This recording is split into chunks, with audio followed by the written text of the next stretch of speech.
Satguru Name Sri Gurudeva Name. Boa tarde. Evangelho segundo o Espiritismo, capítulo 18. Muitos são os chamados e poucos os escolhidos. Item 1, a parábola do festim de núpcias. Começa com um trecho do Evangelho.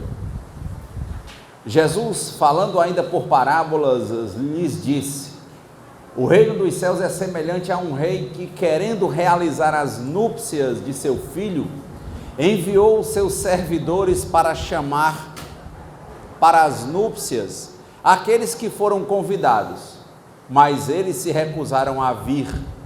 Ele enviou ainda outros servidores com ordem de dizer de sua parte aos convidados: eu preparei o meu jantar, fiz matar meus bois e tudo o que havia feito cevar, tudo está preparado, vinde às núpcias. Mas eles não se preocuparam e se foram, um à sua casa de campo e outro ao seu negócio. Os outros se apoderaram de seus servidores e os mataram, após lhes ter feito vários ultrajes. O rei, tendo sabido disso, se encheu de cólera e, tendo enviado seus exércitos, exterminou esses homicidas e queimou a sua cidade. Então ele lhe disse e falou aos seus servidores: o festim de núpcias está todo preparado, mas aqueles que haviam sido chamados dele não foram dignos. E depois, nas encruzilhadas, e chamai para as núpcias todos aqueles que encontrardes. Seus servidores, indo então pelas ruas, reuniram todos aqueles que encontraram, bons e maus, e a sala de núpcias ficou cheia de pessoas que se sentaram à mesa. O rei entrou em seguida para ver aqueles que estavam à mesa, e tendo notado um homem que não estava com a roupa nupcial, lhe disse: meu amigo, como entrastes aqui sem ter a roupa nupcial? E esse homem permaneceu mudo. Então o rei disse aos seus servos: atai-lhe as mãos e os pés, e lançai-o nas trevas exteriores. Aí haverá pranto e ranger de dentes, porque há muitos chamados e poucos escolhidos. Mateus capítulo 22, versículos de 1 a 14. Aí já começa pelo comentário dos Espíritos. O pessoal que está anotando o Evangelho, para as pessoas que estão vindo a primeira vez a um centro espírita, não é um Evangelho escrito pelo Espiritismo, são trechos do Evangelho comentados por espíritos em sessões mediúnicas que aconteceram em Paris, naquela época, quando Allan Kardec coordenava os trabalhos. Então ele começa agora o comentário. O incrédulo sorri a esta parábola, que lhe parece uma puerilidade ingênua, porque não compreende que se possa criar tanta dificuldade para assistir a uma festa, e ainda menos que os convidados entendessem a resistência até ao massacre dos enviados do Senhor da casa. As parábolas, diz ele, sem dúvida são figuras, mas ainda é preciso que elas não saiam dos limites do verossímil. Então é bom lembrar que a passagem do Cristo, ele diz que vem para qualquer pessoa.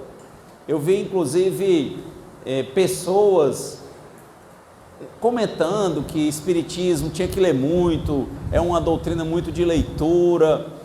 O próprio Chico Xavier escreveu mais de 400 livros, o Allan Kardec desenvolveu e organizou uma produção dele mesmo, de praticamente 6 livros, uma revista espírita com milhares de páginas, um trabalho constante, mas às vezes isso inibe as pessoas E eu gosto também, né, de dizer que em muitos momentos, e uma opinião às vezes muito particular, acho que o ideal, o grande livro a ser lido é o livro da nossa vida. Se a pessoa não sabe ler, não tem problema. Se ela lê, muito que bem. Mas o que a gente percebe é que o que há de leitura, o que há de palestras, o que há de lives, nada mais são do que, diante dos vários tipos de pessoas que tem, os vários níveis evolutivos de pessoas que tem, as várias limitações de compreensão que as pessoas têm. Aí o que é que Deus faz? Como Ele vê que tem muita gente diferente e muitas moradas diferentes, Ele coloca a mesma coisa repetida incontáveis vezes de maneira diferente. É a mesma coisa. É o grande sentido da vida, em que as pessoas se perguntam quem elas são, para que elas foram criadas, qual é o papel delas, para que elas possam, depois de entenderem isso, começarem a exercer da melhor maneira possível o papel que lhes compete. E aí, nesse universo, a gente vai encontrar pessoas que ignoram completamente o seu papel, que vivem em fugas constantes, relacionamentos doentios, fuga pelo trabalho, tem o workaholic, fuga pelo sexo, fuga pelas drogas lícitas e ilícitas, lembrando que o álcool é uma droga lícita, e a vida se torna um bonde,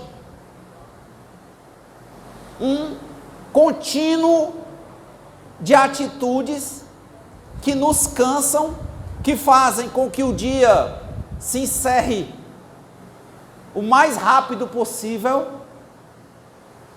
e fazem com que a gente, ao invés de viver uma vida de qualidade, a gente simplesmente sobreviva. E a gente começa com a síndrome do sobrevivente, em que a gente morre de medo, por exemplo, de não ter o que comer, e sabe que para comer tem que trabalhar, então morre de medo de não ter um trabalho, mas quando está trabalhando, fica como o cavalo cansado, esbaforido, com vontade de ir embora. Só cumprindo tabela. Está num relacionamento em que muitas vezes deseja que a companheira morra, o companheiro morra. Está num relacionamento em que não se identifica naquele relacionamento. Está numa relação de pai em que não cumpre o papel de pai, numa relação de mãe em que não cumpre o papel de mãe, numa relação de filho em que não cumpre o papel de filho, numa relação espiritual em que não faz o papel espiritual, mas faz por fazer. Então, tá nessa, né? Morrendo de medo de morrer de fome ou de morrer de alguma forma, mas não se cuida. Na hora de agir, não age de forma adequada. E aí, ao invés de ser um vivente de qualidade, o ser humano se torna um sobrevivente sem qualidade, cansado, em que a maior parte do tempo dele ele está pensando em trabalho, morrendo de medo de não ter trabalho, quando está no trabalho morrendo de medo de perder o trabalho, mas lá mesmo ele não encontra sentido. A maior parte do tempo ele acha ruim, ele acha a vida amarga. Quem está compreendendo isso que eu estou dizendo? Tem lógica? É o festim. O que é a vida? É uma festa. Aí todo mundo replicando as energias negativas do falecimento trágico de uma cantora, que nós nos solidarizamos com todos, não porque a morte seja algo ruim, porque nós entendemos que a morte é uma transformação necessária,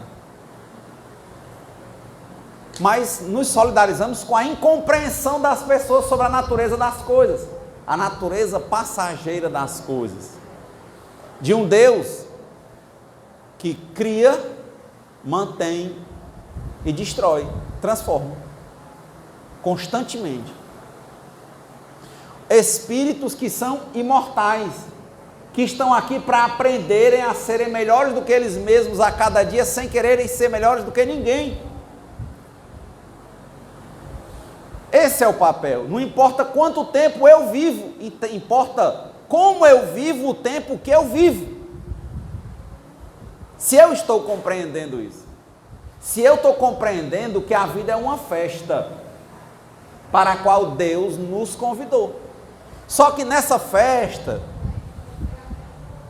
é uma festa que, contudo, a gente aprende. E que a gente está nela para aprender, e que a gente fica feliz por aprender, como um dia eu vi, tinha as antigas turmas do Mobral, né, que ensinavam, inspirados aí naquelas técnicas do Paulo Freire, aquele educador pedagogo, ensinavam pessoas já de idade a ler. Lembram dessa história? Depois, anos depois virou o Mobral, não foi? Quanta gente idosa, ainda hoje, que aprende a ler, e quando aprende a ler, outro dia eu vi uma filmagem, uma senhora com 80 anos, aprendeu a ler, aos 80 anos de idade, quando ela leu a primeira palavra, sério, ela chorou, cara. Vocês acham que ela chorou de tristeza ou de alegria? Alegria. Olha aí, ó, ela aprendeu, cresceu, se tornou melhor do que ela mesma, com o aprendizado da leitura, ela vai poder melhorar mais ainda, e ela ficou feliz, ou seja, naquele momento a vida foi uma festa. E o que é que rola nessa festa? Aprendizado. Teoria e prática. Ou teoria, aprendizado e prática. Todo mundo foi convidado, porque todo mundo está aqui. Quantas mães querem ter filhos e não conseguem ter? Quantas mães querem ter filhos com discernimento adequado e o filho nasceu, por exemplo, com microcefalia e outros problemas mentais? Para a gente estar aqui, meu amigo, a gente foi convidado para a festa. A gente tem discernimento, a gente tem saúde, a maioria da gente tem. Mas não importa. Por quê? Porque a nossa ignorância, a nossa incompreensão, a nossa compreensão inadequada ou errada da natureza das coisas, faz a gente não dar valor ao que a gente tem. A gente olhar e é só achar bonito o jardim do outro. A gente não para questionar a gente mesmo, para o que nós nascemos, para que a gente aprenda a ser melhor do que a gente mesmo, dentro do que a gente foi criado. E se aprimore. E goste, e chore de alegria quando a gente sentir que cresceu. A maior prova de amor que pode ser dada a alguém, dizia o Platão, é crescer, amadurecer. É a maior prova que uma filha pode dar a uma mãe, um filho pode dar a uma mãe ou um pai. Ele ter maturidade em andar com os próprios pés. É uma das alegrias da vida. E o que aquele filho fez? Alguns dizem nada mais do que a obrigação, mas muitos não fazem. Ficam filhos canguru. Como é isso? Véão dentro da bolsa da mãe ainda. E nem se preocupa. E nem dá valor. Tem o que não se preocupa e tem o que está lá e nem está preocupado e ainda é comendo no prato e cuspindo no prato que comeu. Ou não existe isso? Ele cospe no prato, ele maltrata os pais. Mas pode ir atrás. Quem está ferido, fere. E quem não cuida da ferida, a ferida aumenta. é doloroso para ele também, a vida para ele ou para ela é amarga, ele continua não participando da festa. Mas a festa está para todo mundo. Todo dia tem manhã, tarde e noite. Todo dia a gente vê o que a gente chama de o sol se pôr e a lua aparecer, e a aurora brotar, e o crepúsculo surgir. E assim, indefinidamente para nós. Mas a gente acha que vai inventar a roda, né? A gente não quer entender que toda vida, o fogo vai para cima, não é isso não? E a água para baixo. Dizem que esse é a simbologia da cruz, é o equilíbrio entre o fogo e a água. Fogo e água junto dá vapor, vapor é que move as coisas. Dentro de um carro, né, dentro do motor tem um fogo, a combustão. Fogo, a água, a cruz. Fogo vai para cima, a água vai para baixo. A água é sempre o nível, o horizontal, o fogo é sempre para cima. Equilíbrio. Estrela de Davi, 2 triângulos equiláteros, mesmo tamanho, um para cima, dizendo, existe uma vida após a morte. Olhando para baixo, não esqueça que tem uma vida pós, mas não esqueça onde você está. Junto os dois, equilíbrio. A mesma coisa dita de formas diferentes. Abre aqueles textos em sânscrito, tem aquele, parece assim um 3, né, e um A de costa, que é o A1, diz que o A1 é Deus. São os elementos. Para eles, 5 elementos: terra, fogo, ar, água e o éter, porque eles consideram o espírito. Mesma coisa, mudou só a linguagem, o símbolo, mesma coisa. Tudo está dizendo, nós não somos os criadores, nós somos criados, nós somos parte da criação, nós devemos nos integrar, interagir, para que a criação prospere. Esse é um ponto importante. E fica a pergunta, será que nós estamos entendendo que fomos convidados para uma festa? Que a festa é a nossa vida. E que nos alegra, nos torna felizes o aprendizado. O aprendizado da evolução moral, de sermos melhores do que nós mesmos a cada dia, sem querermos ser melhores do que ninguém.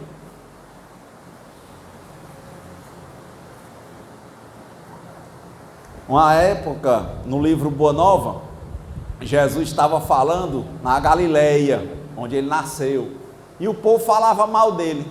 Ele falando e os discípulos ali no meio da multidão, e o povo dizendo, esse cara deve ser um testa de ferro de alguém forte. Esse aí não sabe nada não, acho que ele é doido.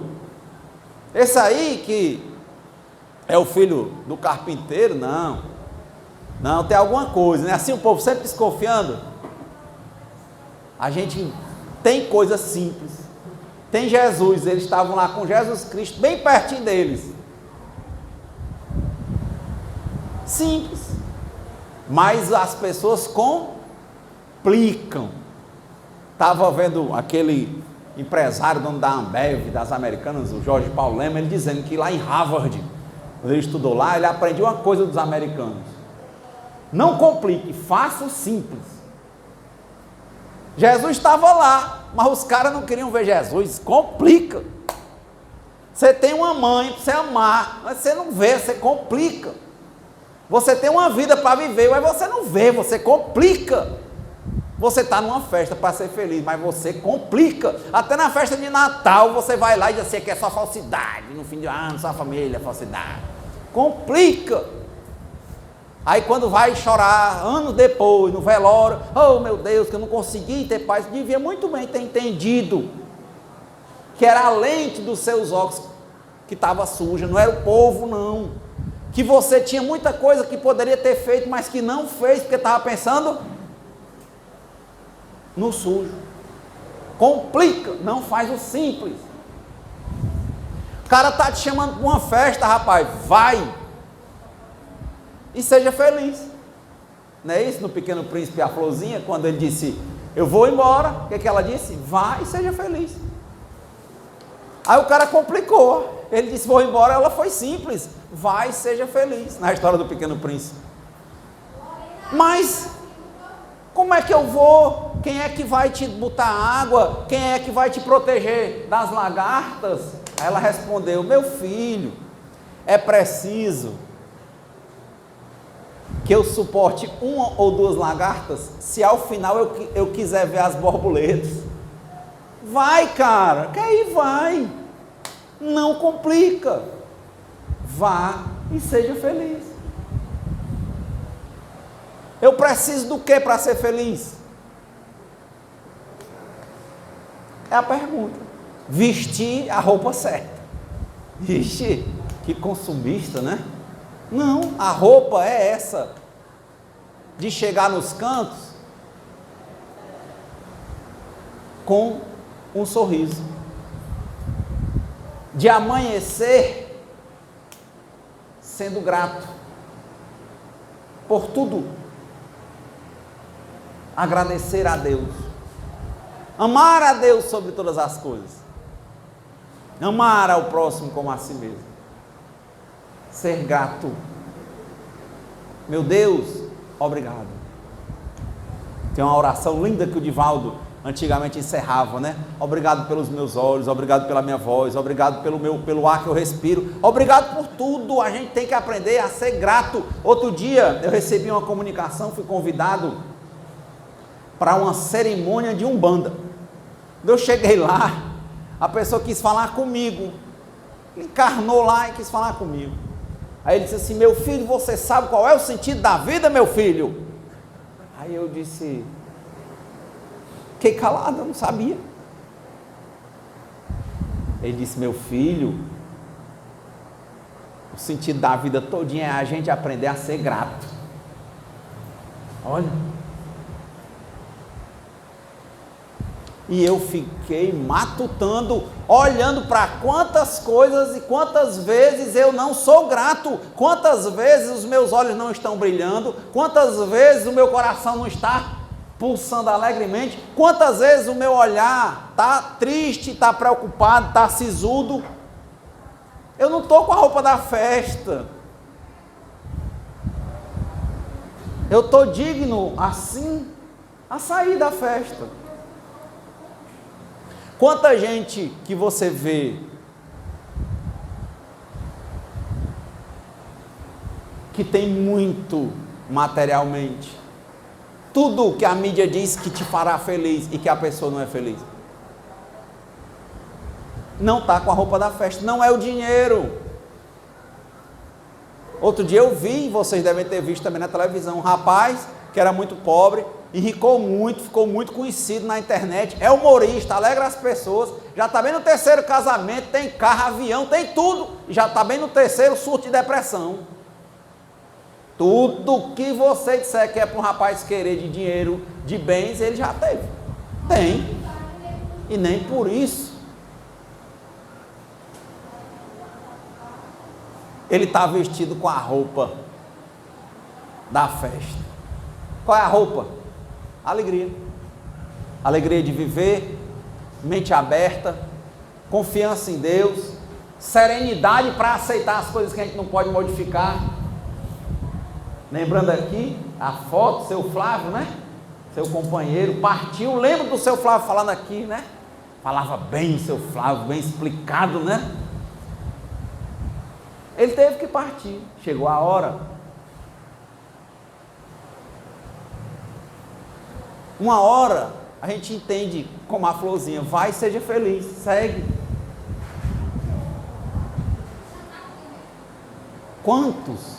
Cristiane, a Cleide, rapaz, a Cleide aqui não era vendendo, entregando as coisas aqui, partiu a Cleide agora na pandemia, jovem a Cleide, Cristiane, uns 40 anos, né? Jovem a Cristiane, partiu, ó, socorro. Aqui andava com a Cristiane, nossa amigona, a loira, lembram dela? Não, fora Socorro, que andava com a Cristiane antes, braço direito da Cristiane no Natal de Amor. Teve que partir. Não é isso? Quantos? Mas, para essas coisas, que seja feita a vontade de Deus e não a nossa. Tristeza não vai resolver, vai. Compreensão vai. Tristeza não. É isso. Pai, que seja feita a vossa vontade e não a minha. Pai, me dá serenidade para aceitar as coisas que eu não posso modificar. Pai, aumenta a minha fé, como a Ana orou hoje. Aumenta a minha fé, Senhor.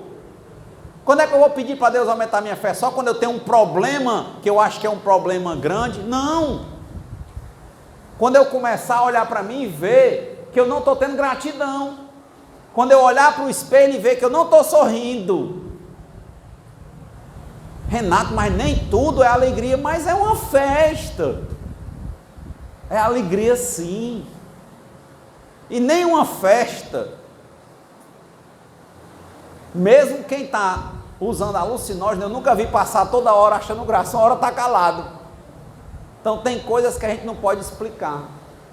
Tem momentos da vida que a dor vem para nos ensinar. Nos ensinar, por exemplo, o desapego. Para a gente dizer, como dizia o padre, né? Tudo é do Pai, não é nosso. A vida do Flávio é dele. O filho que está conosco não é nosso, é nossa responsabilidade, mas não é nosso. A mulher que está com a gente, o marido, não é nosso. É de Deus. Só que ele tem livre-arbítrio. Que seja feita a vontade de Deus antes da minha. Quando eu não estou sorrindo, eu tenho que aprender a estar sereno. Eu não posso deixar que uma dor, ao invés de me ensinar, me leve ao desespero, Marcos. Porque, de novo, se eu fizer isso, eu não estou com a festa, com a roupa para ir para a festa. Não entendo que a vida é sofrimento, a vida é uma festa. Só que depende de nós o quê? Compreendermos isso.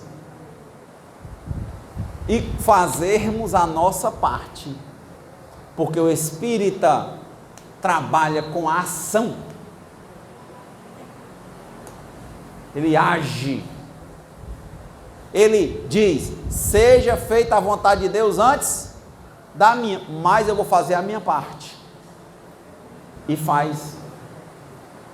Então esse evangelho, ele, a meu ver, para mim, no meu dia a dia, a cada 24 horas, ele me faz lembrar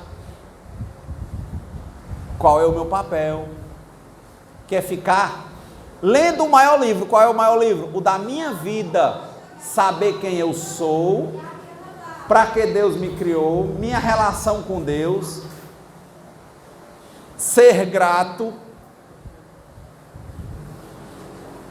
entregar, como dizia Hermógenes, a minha vida, entrego, confio, aceito e agradeço. Entrego, confio, aceito e agradeço. Pai, me leva, entrego minha vida e minhas vontades nas tuas mãos, Senhor. Age. Não tem para o mal, não é para o bem ou para o mal, não. Eu sei que o Senhor é bom, é um Pai amoroso. O que aconteceu, eu sei que é para o meu bem e é para o bem de todos. Esse é o ponto. O maior termômetro é um evangelho que faz a gente sair daqui com uma lição de casa a cada 24 horas.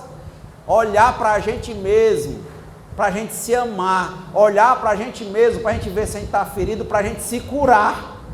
Porque quem está ferido fere, aí a gente deixa de ferir os outros. E deixa de se autoflagelar, como foi o evangelho que a gente falou sobre o silício. Se amar, se curar. Quem se ama e se cura naturalmente ajuda os outros. Porque um filho que faz a parte dele, ele ajuda os pais. É só isso. Faça a sua parte. Eu quero fazer a minha parte como meu primo fez. Não existe isso. Faça a sua parte da melhor maneira, do seu jeito.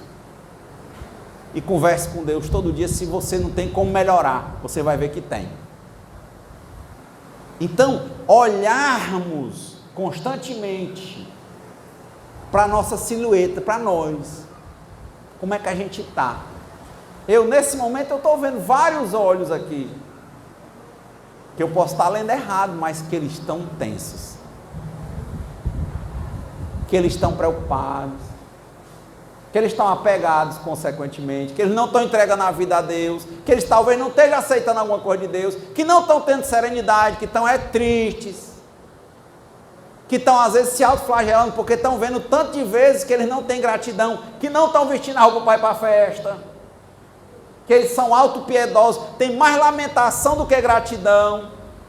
Renato, isso é uma crítica de forma nenhuma, é como uma febre, é um sinal.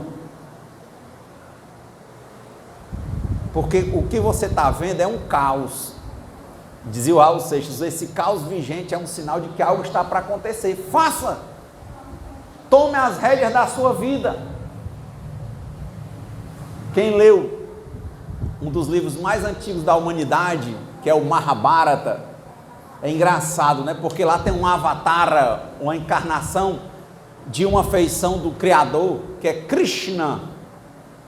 Alguém deve ter visto aquelas fotos que vem um cocheiro, que é o charreteiro, segurando as rédeas de 5 cavalos brancos, e o grande guerreiro que era Arjuna batalhando. Depois vocês pesquisam na internet, você vai ver essa imagem, 5 cavalos brancos, Krishna segurando as rédeas da charrete e o guerreiro atrás com o arco, Arjuna. O guerreiro somos nós. Quem está segurando as rédeas da vida ali, os cavalos são as emoções. E Krishna é essa encarnação de Deus. O que ele está dizendo? E eles diziam, rapaz, quem vai com Krishna, quem vai com Deus, é Deus em outros nomes. Não importa qual é o nome que você chama Deus.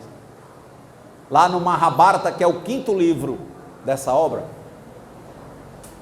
que até o Raul Seixas fez uma música chamada Gita, que é Bhagavad Gita, que ele diz, eu sou, não é isso? A luz das estrelas. É quando Arjuna pergunta para Krishna, quem é você? Porque você aqui é um charreteiro, mas o que você fala tem uma verdade tão profunda. Ele diz, eu sou a luz das estrelas, eu sou a cor do luar, a letra A tem meu nome, dos sonhos eu sou o amor. Aí ele começa a entender, aí ele se espalha, aí ele olha e diz, por favor, volte para a sua forma humana, porque eu não consigo te apreender sendo o universo. Quer dizer, Deus está ali. E foi interessante porque na batalha, ia ser uma batalha que eles chamam lá em Kurukshetra, entre os primos, os Pandavas e os Kauravas. E tinha essa coisa de quem você fosse pedir um favor, quem chegasse primeiro a pessoa não podia negar. O rei, que era contra os Pandavas, o Arjuna era dos Pandavas, o primo dele era Duryodhana, dos Kauravas. Foi lá ver Krishna, e Arjuna foi também. Foram pedir o apoio de Krishna. Ele era um homem, um príncipe. Krishna estava dormindo. Arjuna fez namaskara, né? Aquela posição assim, se abaixou em reverência e ficou esperando Krishna acordar. E Duryodhana sentou na cadeira do lado e ficou esperando. Duryodhana chegou primeiro, mas ficou do lado ele era um rei, ficou do lado da cabeça de Krishna. E Arjuna, humildemente, era um príncipe, mas ficou nos pés dele e fez a saudação e ficou lá. Quando Krishna acordou, ele viu primeiro quem estava nos pés dele. A humildade. Ele viu primeiro Arjuna. Aí olhou para o lado, viu Duryodhana. Aí disse, bom, o que vocês querem? Aí a gente veio pedir seu apoio. Bom, eu não posso desatender a um pedido, mas eu tenho que atender a quem veio primeiro. Quem eu vi primeiro, quando eu acordei, foi quem estava nos meus pés. Foi Arjuna. E para não desagradar vocês, eu vou dar 2 opções, certo? Vocês vão para uma guerra. eu tenho um exército com milhares de homens, e tem eu mesmo. Vou fazer assim, ó. Arjuna, como eu te vi primeiro, você vai escolher. Na batalha, você quer o meu exército com armas e homens, milhares de homens, elefantes, aquelas coisas de batalha, cavalo, ou você quer eu com você? Você tem a escolha, você escolhe. Você quer o meu exército ou quer eu, Krishna, contigo? O rei Duryodhana riu. Ele disse, oh rapaz, eu queria quem? O que vocês acham que um cara materialista vai querer? A presença de um Deus encarnado? Ou ele vai querer um exército de 10 mil homens armados? O exército. Ele olhou e pensou, ai, se fosse comigo eu já tinha respondido, eu quero o exército, né? Oh, quando Krishna olhou para Arjuna e disse, diga Arjuna, eu te vi primeiro, você quer no apoio à guerra, à batalha, eu sem armas, eu quero dizer, eu vou sem arma, eu vou ser o charreteiro, eu vou ser o que vai conduzir os cavalos, de quem escolher. Ou você quer o meu exército armado com tanque, com tudo lá. Os tanques lá eram elefantes. Isso eu estou falando de 10 mil anos atrás, aproximadamente. Arjuna nem titubeou. Ele olhou e disse, eu quero você, Krishna. Ele disse, já chorando e se ajoelhando, não quero você. O Duryodhana, sabe, deu aquela risada, sabe que sai, como quem diz, bicha abestada, não? Vai para uma batalha, vai trocar um exército de não sei quantos mil homens, por um homem desarmado. Abestado, já ganhei o que eu queria, pronto, eu fico muito de bem com o meu exército. Todo mundo sabia, e dizia, meu filho, quem vai com Krishna, não perde. Mas o Duryodhana era o rei, era materialista, ele não acreditava tanto assim nos poderes de um Deus. Ele achava que mais forte era um exército. Você já deve saber qual é o fim da história do Mahabharata. Duryodhana perde, os exércitos se acabam e os Pandavas ganham, com Arjuna à frente e Krishna conduzindo os cavalos. Por que é interessante essa simbologia? Porque várias vezes, foram 18 dias de batalha, milhões de pessoas morreram. Diz que isso é um fato histórico. Milhões de pessoas morreram. Sabe por que foi importante? O Krishna está com ele lá como charreteiro. O charreteiro é o que fica, é como se fosse um cocheiro, né? Que está conduzindo a charrete. Porque várias vezes, Yandra, o Arjuna quis desistir. Ele perguntava, será mesmo que eu tenho que continuar nessa batalha? Para que a vida de batalha, né? Que a gente às vezes tem uma batalha nossa que a gente não quer enfrentar, não tem não isso aí? É simbólico. A gente quer viver a vida de quem?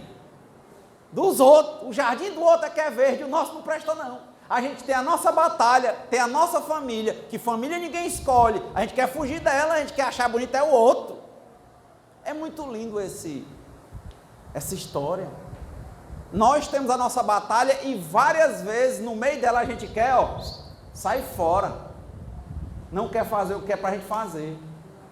É o caso lá. Muitas vezes o Arjuna, o grande guerreiro Arjuna, quis abandonar a batalha. Ele dizia, Krishna, será que eu estou certo? Olha a dúvida. E Krishna olhava para ele e dizia, tudo. Foi nesse momento que surge essa história do Raul Seixas aí. Explicou a ele o que era. Ele disse, Arjuna, você não mata e nem morre. Porque tem só um Deus que cria, mantém e destrói. Tudo para te ensinar. Fique feliz por estar numa batalha que não foi você que deu criação a ela, mas que você pode lutar e fazer a diferença nela. Você não é o culpado, mas você não pode abandonar. Então, quando Krishna segura esses cavalos que dizem que são as emoções, quantas vezes nossas emoções fazem a gente desistir, fazem a gente procrastinar, fazem a gente deixar de entregar um trabalho que era para entregar, de acabar um relacionamento que não presta mais, de dizer o não quando a gente não consegue dizer o não que a gente já devia ter dito, de mudar, de se transformar. Mas a gente, como a gente não chamou Deus para estar perto da gente, a gente não confia na intuição da gente. Fica com medo, vive com medo. O medo vira pânico, o pânico vira depressão, e a depressão vira suicídio. É material, acha que vai resolver um problema espiritual com a morte física. E a cada 4 segundos, uma pessoa comete suicídio hoje. No mundo. Então, eu acho muito simbólico. Quem não sabe ler, não tem acesso a essa literatura, entra no YouTube, procura lá Glória Arieira Mahabharata. Ela está fazendo a leitura, já está em 149 capítulos. Ela conta a história, já está no 149, está quase acabando. Ela está no 14º dia de batalha. Ela vai contando ali, só contando para você. Quer dizer, quem quer aprender não precisa, se não lê ou não lê, quando quer aprender arranja um jeito. Tem quem leia para a gente. Então, é muito bom quando a gente chama Deus para estar perto da gente, quando a gente aprende a entregar nossa vida e nossas vontades nas mãos de Deus, que a gente entende que Deus nos convidou para uma festa, que Deus nos deu a vida, Deus mantém a nossa vida e Deus vai transformar a nossa vida quando Ele achar que a gente já aprendeu o que tinha de aprender e precisa de uma nova experiência. Isso em cada coisa que a gente vive. Não é só na vida encarnada, às vezes é no relacionamento, no trabalho. Tem começo, meio e fim. Eu sou o início, o fim e o meio. Eu sou Brahma, lá para os indianos, o que cria. Narayana, Vishnu, o que mantém. E Shiva, o que destrói. E na verdade eu sou um. É como a gente fala de Deus, o Pai, o Filho e o Espírito Santo. Eu sou um. Mas eu tenho funções diferentes. Segurar as emoções. Se ver, controlar as emoções. Ser grato. Vestir a roupa da alegria ou da serenidade. No momento difícil, serenidade. Aceitação. Resiliência. Nos momentos alegres, sorriso. No simples, não complique. Se está na hora de rir, ria. E se está numa hora difícil, tenha serenidade, procure entender e depois ria. Que seja feita a vontade de Deus antes da nossa. E para encerrar, eu peço que Deus nos conceda a serenidade necessária para aceitarmos as coisas que nós não podemos modificar. Coragem para modificarmos aquelas que nós podemos e sabedoria para percebermos a diferença. Que seja feita a vontade de Deus antes da nossa e que nós não abramos mão do nosso livre arbítrio. Que nós chamemos Deus para estar conosco a cada momento e sejamos gratos. Que lucidez, a verdade que eu acho que me foi dita. Ainda não importa onde é que a verdade foi dita, Deus está em todo canto. Cheguei lá e o cara disse: meu filho, o sentido da vida é aprender a ser grato. Faça a sua parte. Muita paz.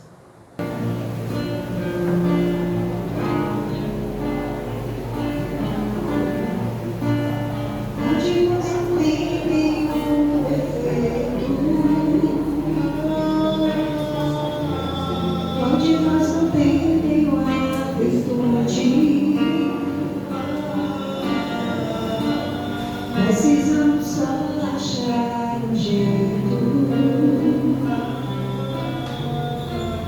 de suavizar o lado de. Vamos ajudar-nos mutuamente e somar as nossas qualidades.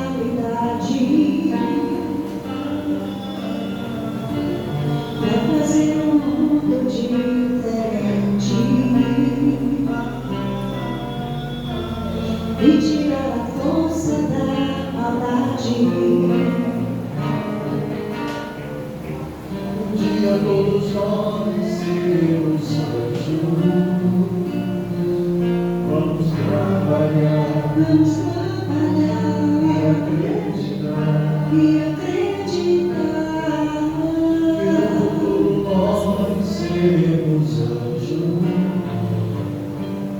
no planeta onde o amor, unicamente o amor, há de reinar. Um dia todos nós seremos anjos. Vamos trabalhar Vamos trabalhar e acreditar e acreditar que no futuro nós seremos anjos. no planeta onde o amor, unicamente o amor, há de reinar. E assim será. A felicidade só começa quando cessam as desigualdades, quando todos compartilham o sonho, nós amamos a liberdade. O este valor, sede perfeito, e nos ensinou esta lição, que somente amor será eterno. Ele está a nossa salvação. Um dia todos nós seremos anjos. Vamos trabalhar Vamos trabalhar e acreditar e que acreditar no futuro nós seremos anjos. no planeta onde o amor, unicamente o amor, há de reinar. Um dia todos nós seremos anjos. Vamos trabalhar Vamos trabalhar e acreditar e acreditar